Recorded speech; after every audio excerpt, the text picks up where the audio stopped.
Welcome back to the shop. It's been quite a while. So far from the last videos you saw, nothing has changed as far as what I make on a daily basis. Branding irons are my main area of business still, and when I have time I'll design metal mechanical puzzles and I'll prototype them and then eventually make them, but that's been few and far between. I'm still working on a puzzle now, which would be my third authentic original puzzle. The first two I would consider them a success, so that's been nice and reassuring to continue on. As for machines, I've been through the ringer on that a bit. Back in the summer of 2023, I purchased a high wattage laser to do deep engraving for branding irons instead of using a CNC machine. I was told it would work, but it actually didn't end up working as good as I thought it would be. Long story short, it did work, but it was just extremely slow. So I started looking into CNC machines again to pick up on the overflow of orders I get during the last 3 months of the year, because that's just a really busy time. Anyway, I ended up looking back at the Sile X5. I originally thought that I would have to get the Sile X7, but actually I could fit 3 branding irons on the Sile X5 at a time, as you'll see. The Sile X5 is a killer machine. It's dead silent when it's on, cranking at 15,000 RPMs. It can actually go up to 20,000 RPMs, but I usually hang on at about 15,000 RPMs. It has an automatic tool changer, so I can leave the shop and it stay running, which has been a incredible thing for me, because usually I had to go run errands. I can go to the post office and keep it running, which has been so nice. Has nice flood coolant with a huge enclosure, just very easy to use and very easy to go through the whole process of purchasing it. Being my first time purchasing an actual big machine, the last machine that I had brand new, like I said, was the Tormach, and I bought it for cash and it just got delivered.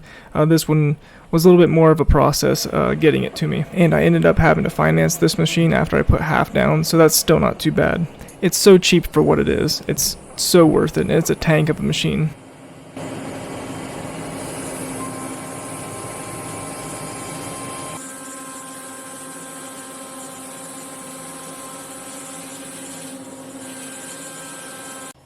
Of course I still have the Tormach, and it's still cranking out the parts like it always has. It's pretty much semi-retired now.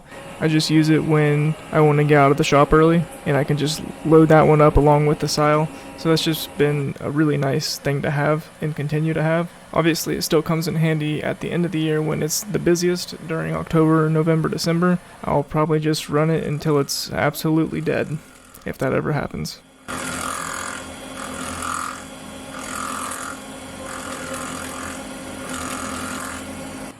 So you might think it's weird that I was stuck with branding irons. It's just something that eventually worked out. I tried it and it stuck, so I just kept doubling down on it, like I probably have mentioned before in past videos. I was able to make the back-end processing of customers' logos much easier through Python programming in Fusion and in Inkscape. It's just really been a nice process now. It's much harder for me to create an even better process now, which is the main goal at this point, is to continue making the process easier for me. But nonetheless, it's still a goal of mine to continue making that better and easier for myself so I can do things faster, which is always the goal for pretty much any manufacturing business. I think that's it for now, and I hope to be back soon on YouTube. I know it's been a while, but I'll see if I can get back into making more consistent videos. Thanks for watching.